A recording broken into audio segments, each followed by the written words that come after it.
মাত্র দুটো শব্দ, বন্দে মাতরম। এই গানটির জন্যই ব্রিটিশরা একসময় জেল বা ফাঁসির হুকুম দিত।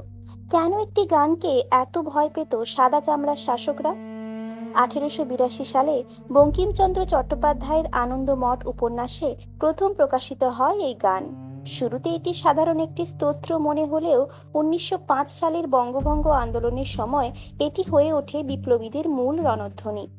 রবীন্দ্রনাথ ঠাকুর যখন প্রথম এই গানের সুরারোপ করেন, তখন এটি সারা ভারতের মানুষের ধমনীতে দেশপ্রেমের রক্ত বইয়ে দেয়। ব্রিটিশরা লক্ষ্য করেছিল এই গানটি গাওয়া মাত্র সাধারণ শান্ত মানুষও অসীম সাহসী হয়ে দাঁড়াতো এবং লাঠি বা গুলির সামনে বুক চিতিয়ে দাঁড়াতো। তারা বুঝতে পেরেছিল এই গান ভারতীয়দের মধ্যে মাতৃভূমিকে রক্ষা করার এক জেদ তৈরি করে দিচ্ছে। তাই ব্রিটিশ সরকার জনসমক্ষে এই গান গাওয়া নিষিদ্ধ ঘোষণা করে। যারা এই গান গাইতো তাদের উপর চলতো অকথ্য অত্যাচার।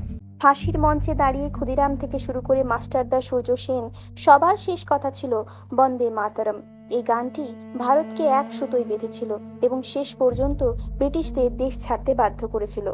বাঙালির এই অমূল্য সম্পদ সম্পর্কে আরো জানতে সাবস্ক্রাইব করুন বাংলা সাহিত্যের গল্প। এই গানটি শুনলে আপনার মনে কেমন অনুভূতি হয়, কমেন্টে জানান।